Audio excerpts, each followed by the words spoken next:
Jag befinner mig i Punta Gorda. Det är ungefär 2 timmar söder om Tampa och 1 timme norr om Cape Coral och Fort Myers på Floridas västkust. Och bakom mig, ja, jag kanske rent av är det så att någon känner igen den här husfasaden. För det här var till för några år sedan ett av USAs mest uppskattade bilmuseer. Idag finns det inga bilar här. Museet är nedlagt, men vi ska ändå titta på bilarna som fanns i det här museet och vi testkörde dem på den här vägen för ett antal år sedan. Nu ska vi titta på det. Inne vi oss i Muscle Car City i Punta Gorda, Florida och en samling muskelbilar som räknas till USAs största. Rick, som äger samlingen, köpte ett nedlagt varuhus för att få plats med sina 250 dyrgripar, alla i skick som när de den gången lämnade fabriken. I de närmaste programmen så ska vi ägna oss åt höjdpunkterna här i Muscle Car City med över 200 muskelbilar på en yta stor som 2 fotbollsplaner. Och jag frågar Rick, tell us about your cars. My collection spans from my oldest car is a 1914 Baby Grand, which was the first production Chevrolet, and I work all the way up to a 2010 ZR1 is the newest car in the collection. Primarily though I span the 50s, 60s and 70s in the muscle car era. Is it possible to have just one favorite among all these cars? I don't know about one. I think my favorite overall probably would be the 427 67 Corvettes. I've got a few of them on the floor. That was like the high mark or high water mark for Corvettes at that time, and that's the big block Corvette would be probably my favorite in what we have here.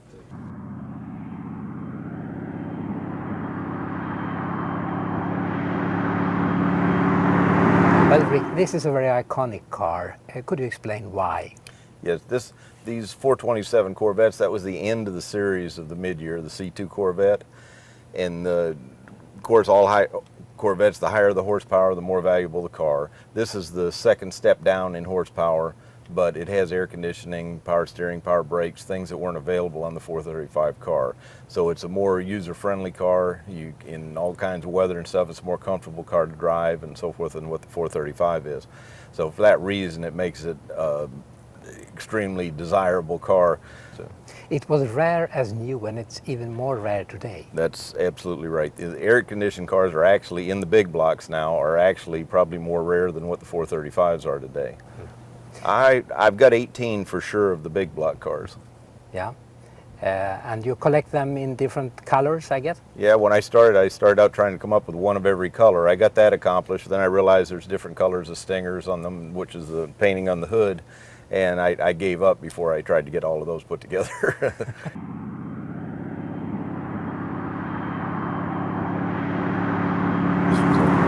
Car in 1970. The Rally Sport, if you look at the front end of the car, it has a split bumper set up where the grille hangs out between them. The regular car, the bumper went all the way across, and those parking lights or running lights on the front, that's only a Rally Sport option. So that's the biggest, easiest way to tell them apart.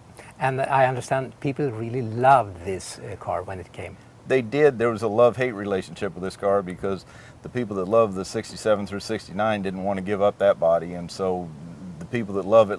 The people that didn't still like the old ones. So it was a love-hate relationship, the only way I know to say it. Yeah. And you say it was at least lightning fast. They were very fast. They went in 1970. They went from a 302 290 horsepower engine to this engine was a 350 270 horsepower. It actually was a lot more low-end power, a lot faster feeling car. I don't know if it really was faster, but it felt faster. The average buyer's a young male that had graduated high school and had a first good job, or a man coming back from the service, but basically you're a young American in the age 18 to 25 group. And mostly male buyers for the Z28s because they were a performance car. They weren't, the ladies usually wanted the air conditioning and the smoother driving cars and automatics and stuff like that, and these cars really didn't provide that at that time.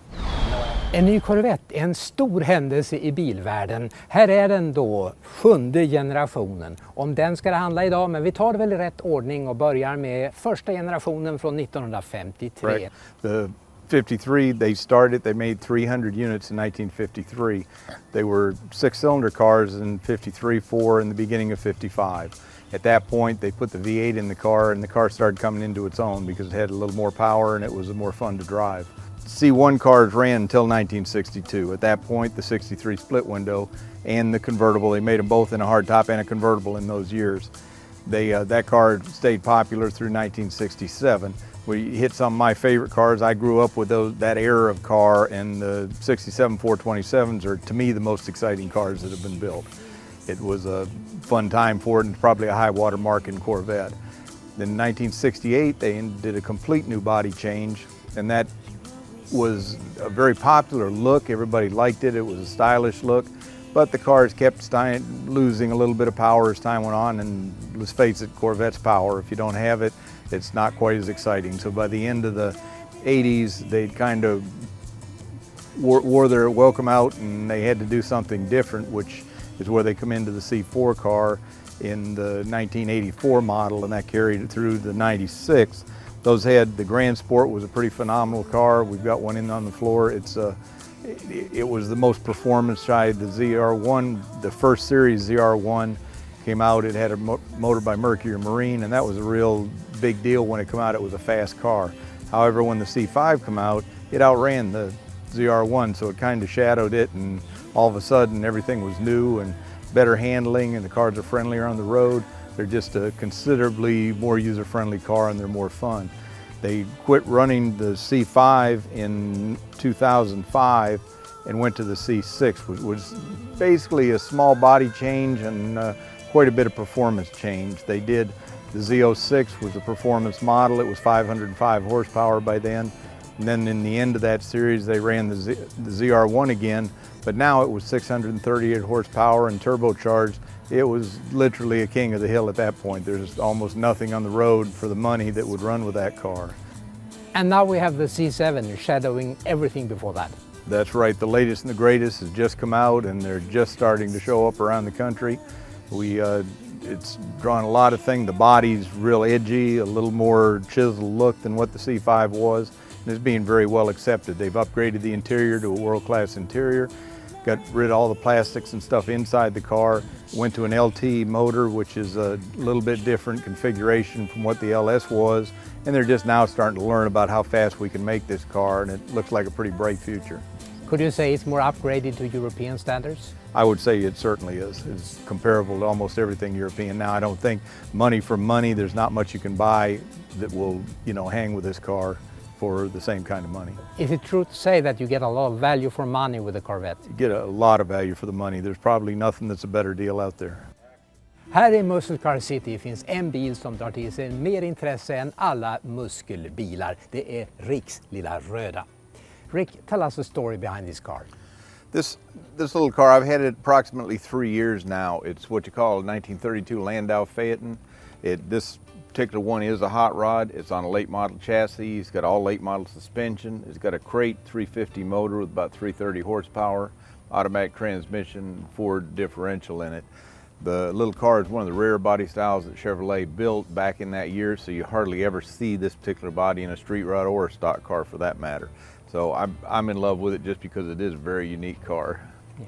Could you tell me the difference between street rod and hot rod? Well, in this country, there's really not a lot of difference between a street rod and a hot rod. Originally, they were all called hot rods. As time went on, they were more built for the street. When it was first started, they were built for track, and so they didn't have to be a street car to be a hot rod. Not today, they're almost all street cars, so they just call them street rods instead of hot rods. Who drives a car like this today? Is it a young guy or a mature guy? Most of it's older. These cars are very expensive, and usually it's an older person that has this car because you want it as a kid, but you really can't afford it. You've got to, get after the kids are gone and stuff like that, then people come back and buy these cars that they liked when they were a kid. And I guess you need a very good relationship with the police? It doesn't hurt a bit. Vi ska besöka Ricks bilmuseum igen och se vad han har tagit ut ur sin samling idag, Rick. What we have here is a 1970 LS6 Chevelle. It was like the high water mark for Chevelle. When they started out, they were lower horsepower, and they kept gaining horsepower every year through 1970. This is a 454, 450 horsepower 4-speed. It was like the king of the hill in 1970, and the horsepower started going away after this car. So this car is probably as sought after as any car or any Chevelle that's out there. And it's very rare. The convertibles are very rare, you say? Yes, there's 16 convertibles in existence. And this is one of those? This is one. War started probably about 1965, and every year they got a little more powerful and a little more powerful. This was the step after the 396 car, and the solid lifter 450 horsepower 454 was the king of the hill. That's the baddest thing that they built. The big box store. You have a lot of Swedes, Scandinavians coming here. Have you noticed that? Yes. Yeah. What do they ask? Well, it seems to mostly about individual. They all have a car they like, and they're more interested in knowing about a marked car or something like that. And it's fun kind of talking back and forth about what you people have a bigger like for our American muscle car than we do, I think. You know? I think so.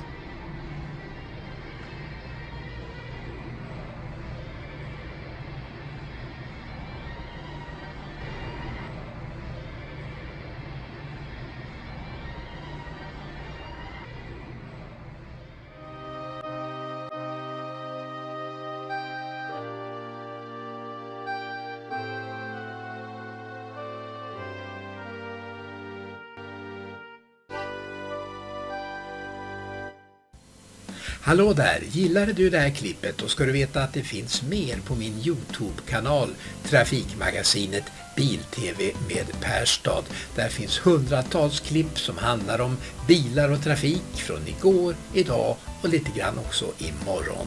Och där laddar jag upp nya klipp varje dag i veckan och adressen är alltså Trafikmagasinet BilTv med Perstad. Och du, hör gärna av dig med tips och idéer, det uppskattar jag. Nu kör vi!